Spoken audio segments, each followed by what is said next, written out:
URL and copy it. Control C.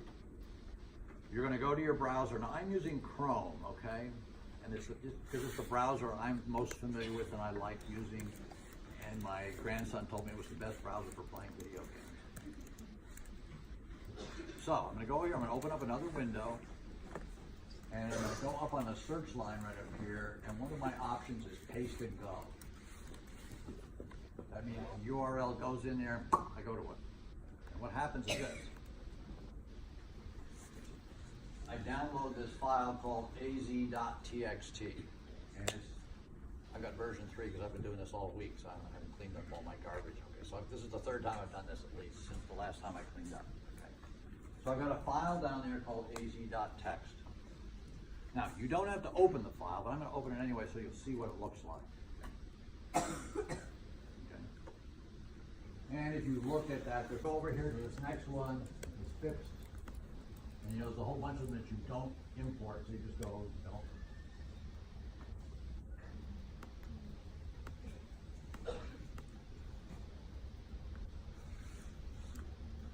And now when we get to this one, this is the agency name. So you have to use that agency name.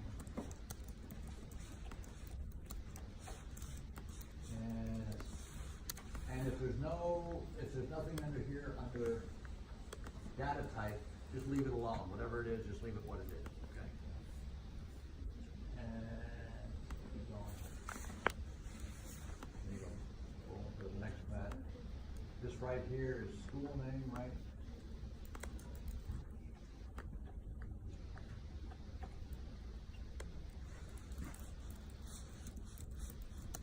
Phone, you're going to change that to. Once again, this is a number you don't do calculation with, so you're going to change it to short text.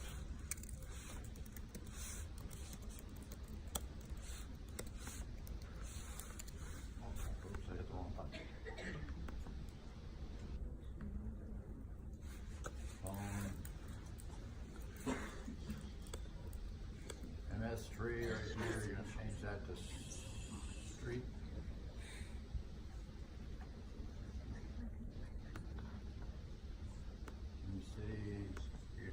City, and so on. Now, I'm not going to go through the rest of it, but those are the things that kind of go, and you'll notice there's a whole bunch of things you delete. And these things you just bring in without any changes. That one you don't bring in, add in, no changes. Don't bring that one in, bring those 3 in, okay?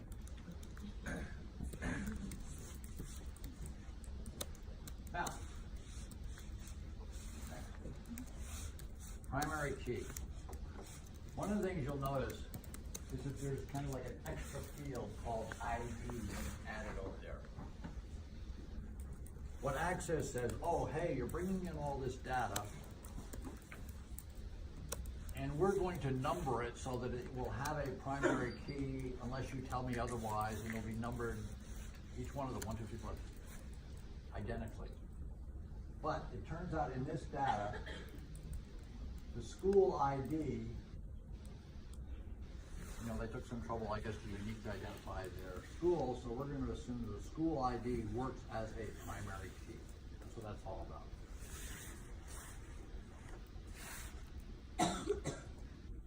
And then, oops, I got to do set school ID as the primary key, and then we're going to call it school, okay? So you want to type in school in here, right? I'm going to type in school too, because I've already got one in there. I don't want to screw up. I've already got it. Basically, the way I do this, I do it right, so I can always go back, and sometimes it's hard to talk and type at the same time, so I have a right version. So I go like this, do school ID, and then finish. Now, one of the options you're given is to save the import steps. So if this were your job to import this table every day and you're doing this every single day, what you would do is you do it once, and then you would save the import steps. So when you did it the next day, you would just say, do what I did yesterday. And you don't have to kind of remember all the stuff, okay? That's not the case here, yes. Wait, will you go back to the break point? I don't know if I I can go back. I don't think I can. Yeah, choose my own primary key. You choose my own primary key. You're going to do school ID as the primary key. Choose your own primary key, and it's the school ID. Okay. Does that take care of it? Yeah. Do I have to start all over again? Yeah.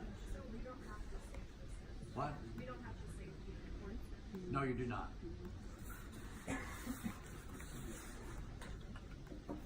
Okay, and then you just do close.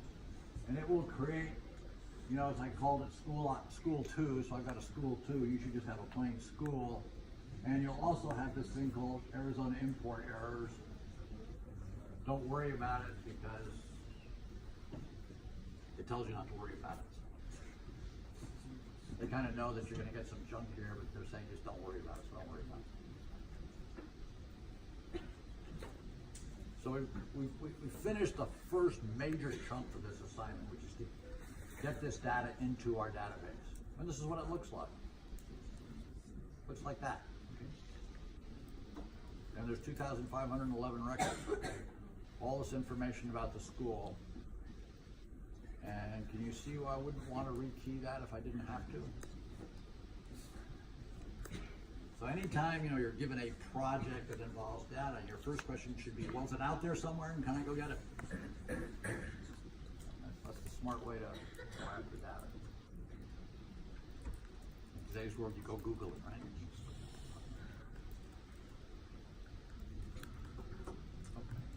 Okay. Now, they want you to make some changes to this table, okay? Now, if you're modifying the design of the table. So what you have to do, this is what's known as the data sheet view of the table. Yes, I'm sorry. There's what? Double click school. Did you double click on school? That's all? Good.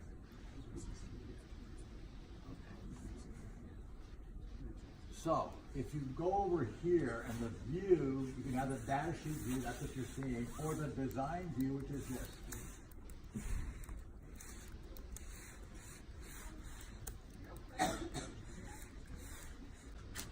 Now, we don't need it open to do the next thing we're going to do.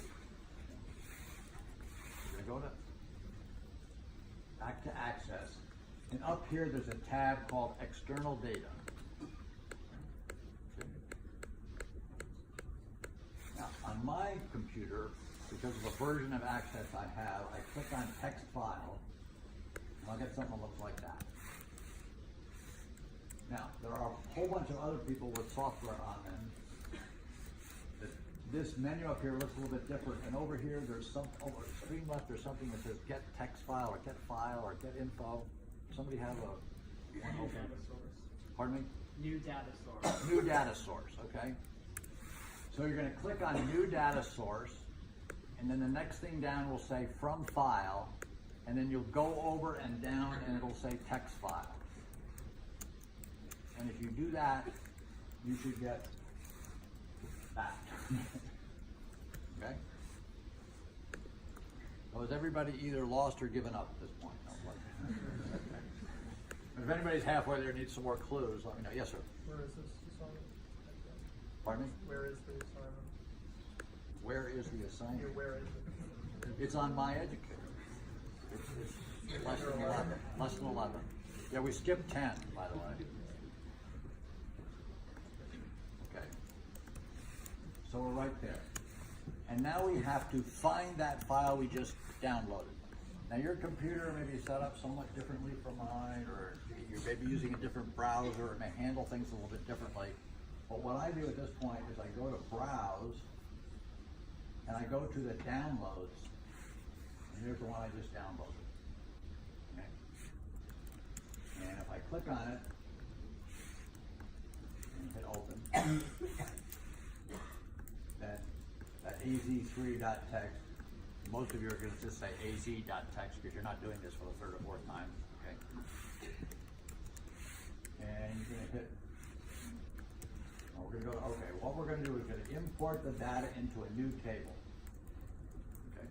We You don't want to append. In other words, if this is the 10, if we've been doing this, for 10 days, and we're sticking more data on top of an existing table, that's what append means. Just like your appendix hangs on your colon, that's the whole idea. Is appends, okay? But we're going to import, and we're not going to link. Link means you're not actually going to bring it into the data set. You're just going to have, into the database, you're just going to have links in the database to a file that's outside somewhere. We're not going to do that. We're going to do this first option, and this is what's going to happen. We've got something that looks like that. And then if you look at the assignment tasks, the next task, we've got something like that.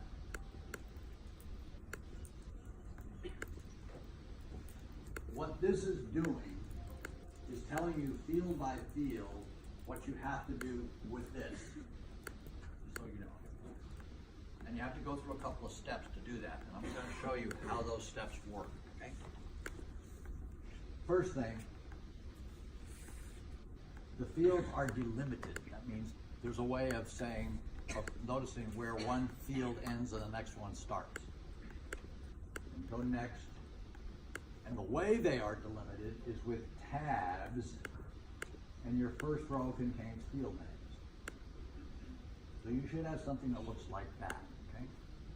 And so basically the first row looks different from the rest of the rows. That's how you know your first row contains field names.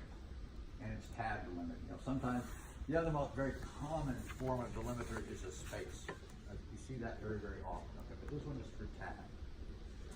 And now, if you hit next, what you have to do is field by field, do what it says over there. So you've got survey year, I think that's what that stands for, and it says do not import. So you click do not import. I don't care about that. Then you click on this word, NCESSH. Okay? You want to change that to say school ID. So up here, you type in school ID. And you want to change the data type from long integer to short text. The reason you do that, if you have numbers and you have leading zeros will get dropped sometimes. Okay? If you change it to text, every one of the numbers is treated like a letter and you don't drop a leading zero. Okay? That's why you change numbers. Generally speaking, numbers with which you do not do calculations, you change to short text. I remember I had an early experience with this. We were doing our healthcare online, someplace that I was working at the time. Say state if I did everything I was supposed to do, okay? So when I click on state, what I'm gonna do is change the length of the field size to 2. And that makes sense. State abbreviations are usually 2 characters long, okay? You come down here where the zip is. Yours should say zip, because I shouldn't change it now. And that is going to be, how long is the zip code? Well, that's going to be short text, actually. And that should be 5 characters long. Okay? Zip 4.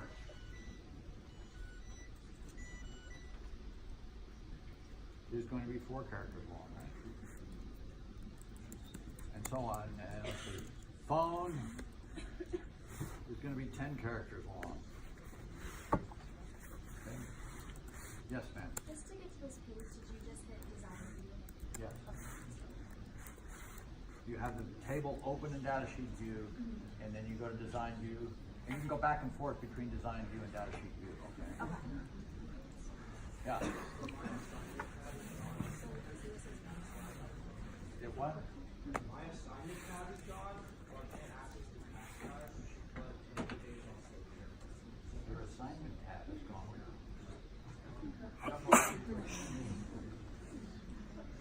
Oh, you mean up there?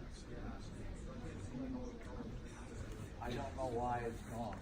It sounds like you turned off your macros or something. What kind of machine do you have?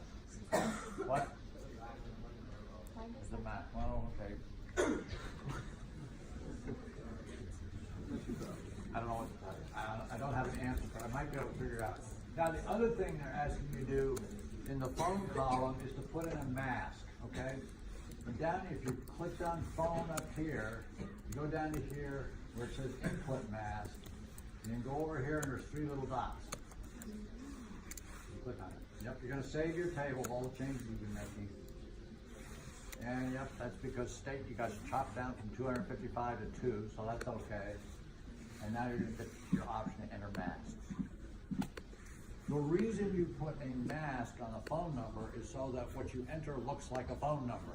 That's what a mask is all about. It's a thing to make, yes, sir. Design is showing me on the phone screen is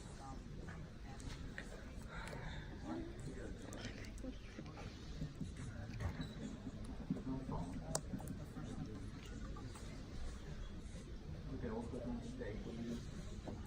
Where's state? You have in detail. So what you want to do is hit next 3 times and hit finish. 1, 2, 3. Okay. And you will have over here what's known as an input mask for phone number. Okay? What does this mean? Now, if any of you ever, one second, if any of you ever used a landline phone, okay, they're not completely replaced by cell phone yet. Well, when you use a landline phone and you're making a local number, you know you don't have to dial in the area code, right? You just dial in the last 7 digits. You don't have to dial in the first 3, right? So if you're here at 480, you can dial. You don't have to dial 480. You just dial the number. It assumes 480. I think this is 480 here. It's just this button on my phone, right? So it's 999 that says they have to be numbers, but they're optional. 000 that says they have to be numbers and they're required, and then 40 that means they have to be numbers and they're required. And that's kind of what a mask does. And I don't know what all the other complex exclamation points are all about, to be honest with you, okay? But it's a way of saying this looks like a phone number. And what it does when somebody's entering data, it keeps them from making stupid mistakes, okay? It makes sure that what they put in is reasonable. And you may have noticed if you didn't hit next too fast, there's a math for social security number, so social security number looks like a social security number, and for phone numbers and zip codes and things like that. Okay? One of the things you're doing in databases is you're trying to do everything you can to get the data that you enter to be accurate. And that's why you have all these masks and edits and things like that, because it helps avoid what I call stupid mistakes. You can still make mistakes. Because you put in the wrong phone number, you put in the wrong phone number, okay? But at least it has to look like a phone number. Now, you had a question, I'm sorry. Sure. You're down here, you've clicked on phone, right? And down here, next to input mask, you click down there. Then over to the right, there's 3 little dots.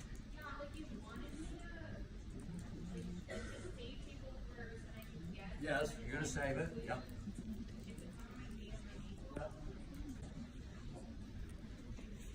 Well, we got all that school data in here, and now we want to call them. Okay? So we give this list of phone number, get the phone. So I start calling the schools, right?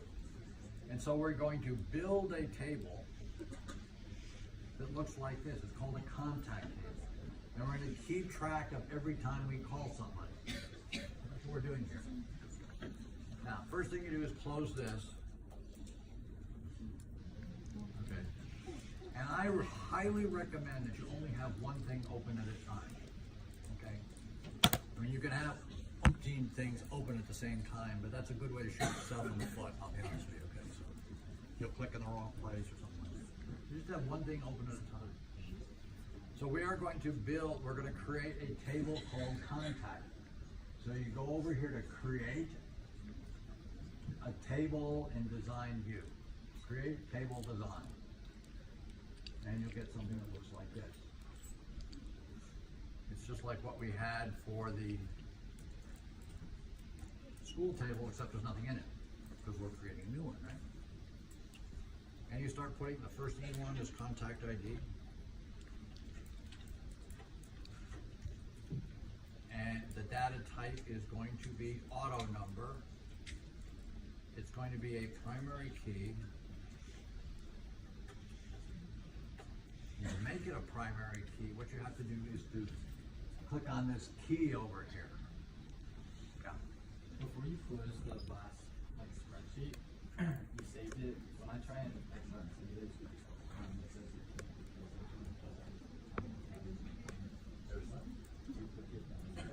That means that somehow or other you made some mistake when you brought in your table. I don't know what you want to try.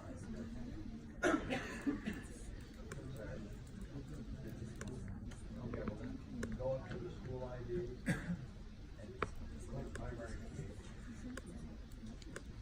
And that's it. It's not a primary key. The contact has to be the primary key, so you click on it and get a little key like the contact ID. Then we go into contact time.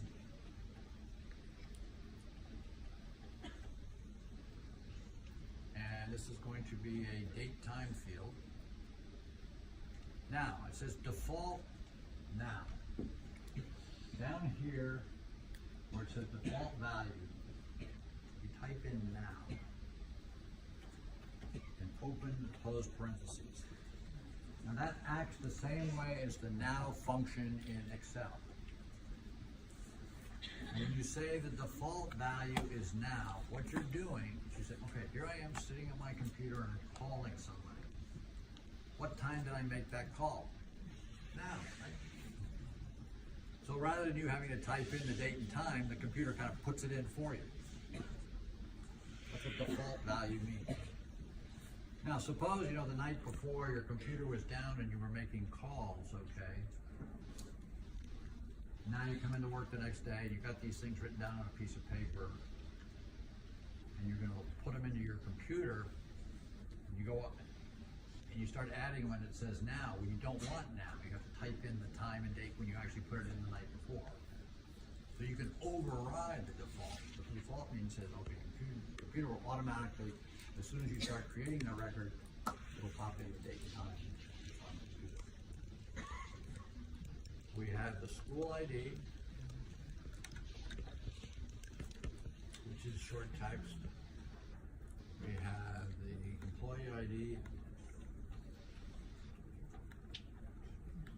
which is a number, and it's a long integer, which is okay down here. You have the phone number called,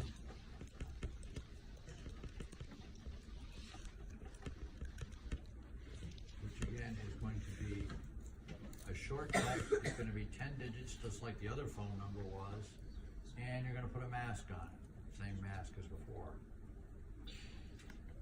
And you're calling this the contact table. I'm going to call it contact 2 because I already have one there.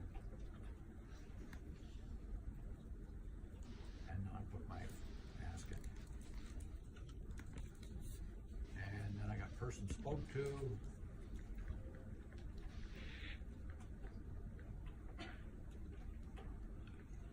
Which is going to be a short text, and I've got my notes, which is going to be a long text.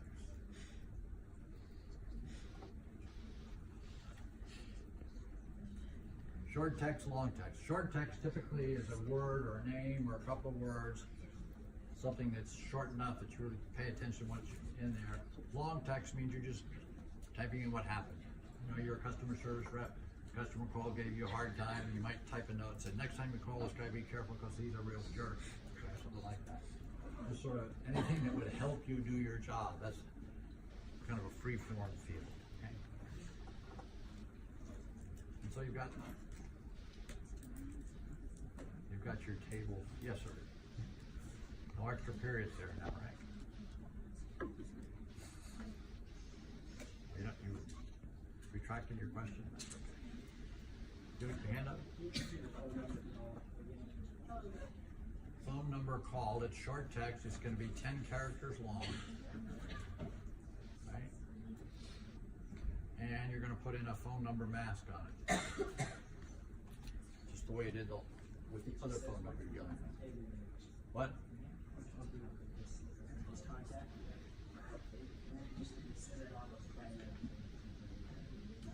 Okay, up here on your contact ID, did you then click on the little key?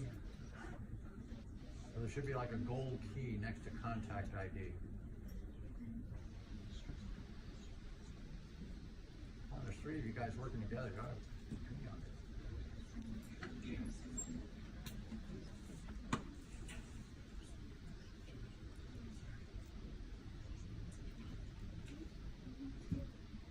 Okay. Now, you want to save it, or actually you want to close it, and you want to save it as you close it. Again, you want to close everything as you're going. You don't want to have a lot of things open. And then you're going to go to the next step, where we're going to show the relationship. And you all know that college is all about building relationships, right? Okay. So here's what we're going to do.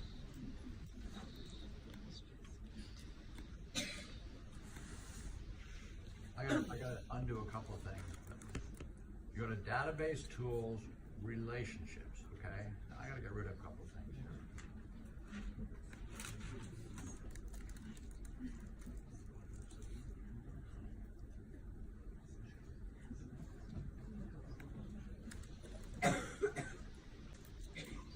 Now when you open up your database tools relationships, you should see those tables up there, but they will all be kind of smushed together, okay?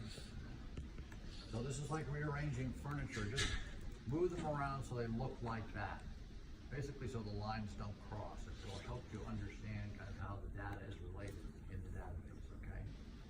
So you should have that 1, 2, 3, 4, 5, 6, 7 tables up there. The lines connecting like that. Just move them around so they're kind of laid out like that. Because if you do, I think you'll be able to understand what I'm doing a little easier. Okay.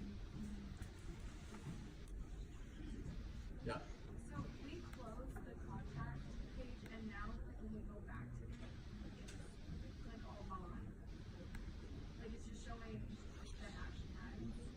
You didn't when you closed it and it said save, you didn't click We yes? saved it, yeah. What? It's not correct. But like if we go back to it, it just shows that. Oh, yeah, there's no doubt. You hit design view, go to home, it's open, you hit home design view. Here, what you want to do is you want to take your new tables, contact table and school table, and put them in the relationship diagram. You want to show how the school and the contact are related to what's going on here. So if you click on show table,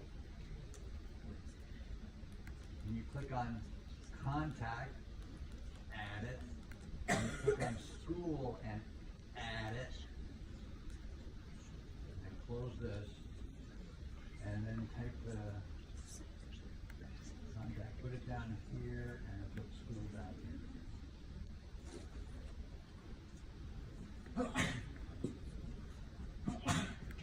God bless you.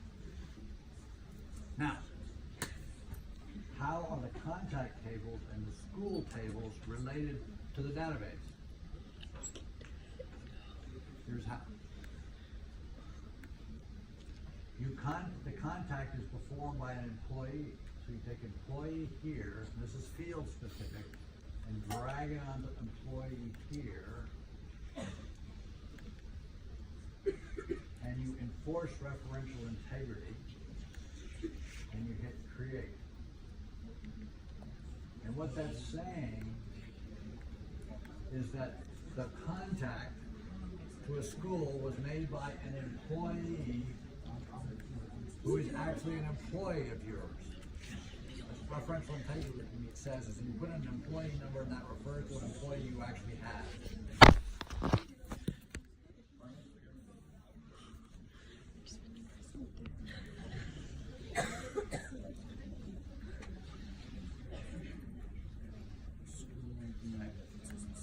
You take the employee that's right here, drag it on top of employee over here. You should get a box that looks like that. And you click enforce referential integrity and create. all on the wrist, right?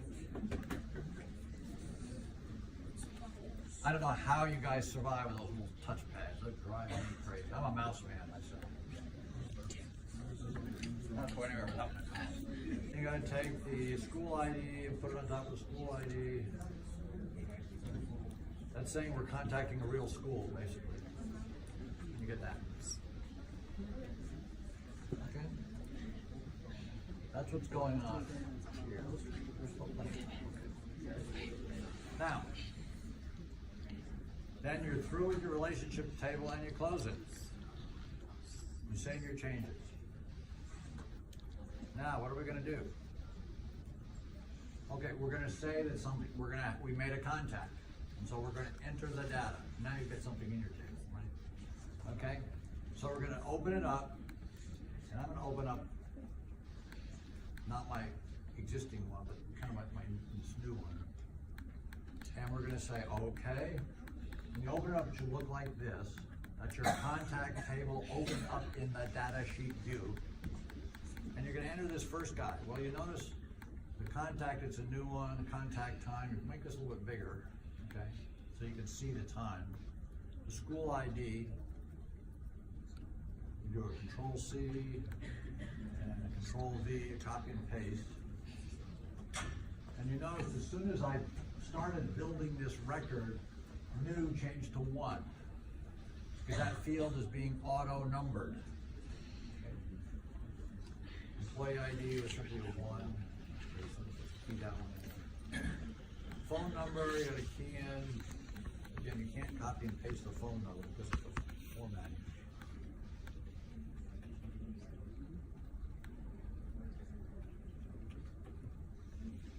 The person spoke to is going to be Dalen Oates.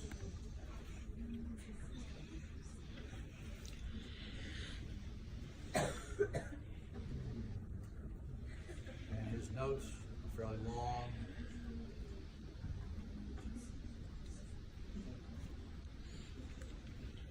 Okay. So now you've loaded that up. You're all through it,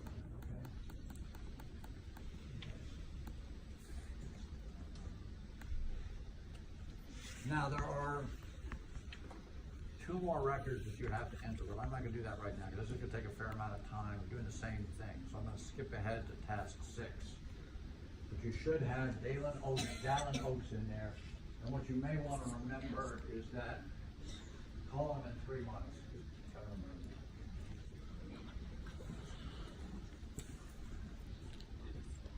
So we're going to skip this one for now. I'll skip this one for now. You can go back and put in those 2 additional records. That's no big deal, okay?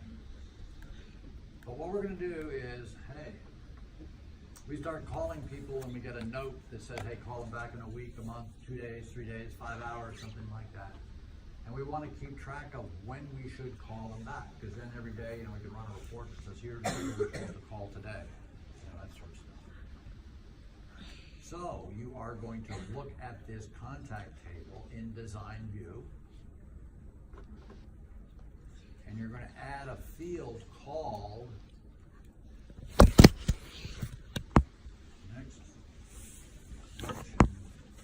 date. It's going to be a date time field, and furthermore, it's going to be in the future. So down here on the validation rule, you're going to say greater than now. That prevents you from entering a day in the past as when you should call it. Okay, you've got it. Your contact date is going to be after now. That's basically what that's saying. And that makes sense. Again, you're trying to avoid what I call stupid data, stupid mistakes.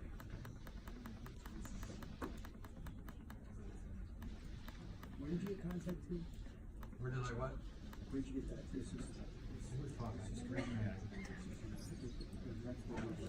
Question? okay, we're good, thank you. And now what you have to do, those 3 records have notes that have a note next action date. So we go back to the data sheet view.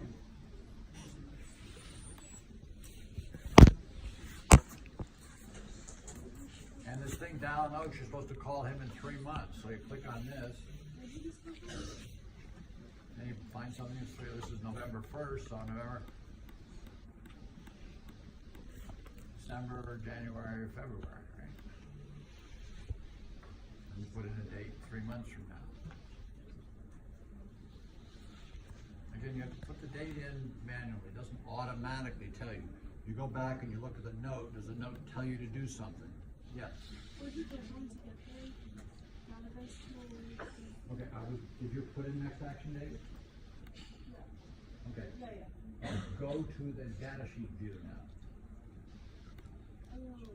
Okay, so now you're looking at the data, right? And you see that field, next action date?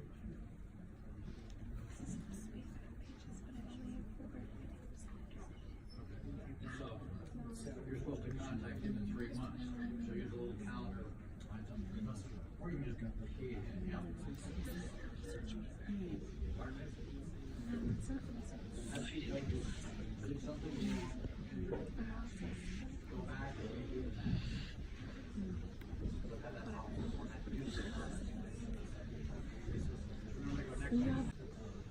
So you're going to do, you're going to enter 3 records, you're going to add the next action date, but then you're going to say, gee, wouldn't this be a lot easier if we had a form?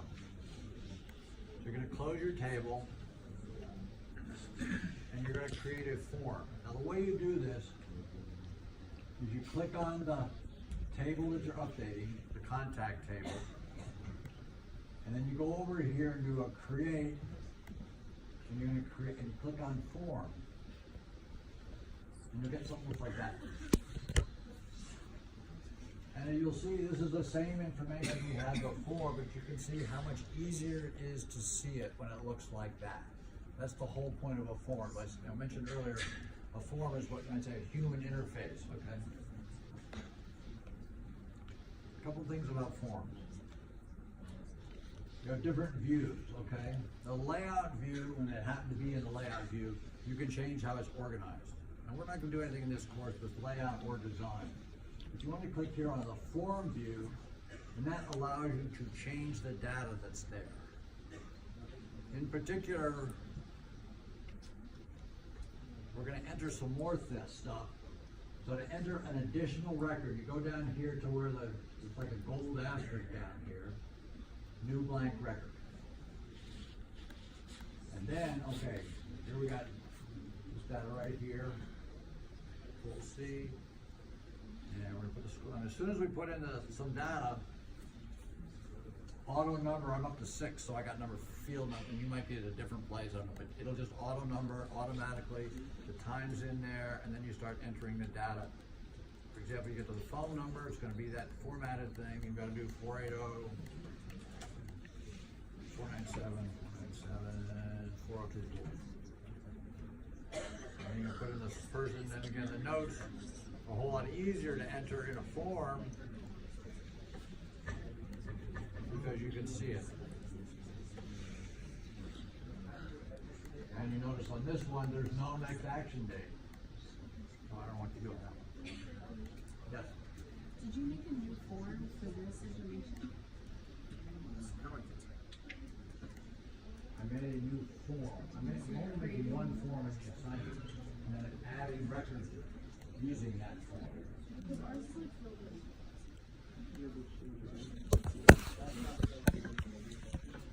How do you format the date and time in your When you have to put in the time, use that little calendar to put the date in. Yeah. Then if there's a time, you just put in the time as hour, minute, second, AM, PM. So 2 p.m. would be 02:00:00:00 space PM.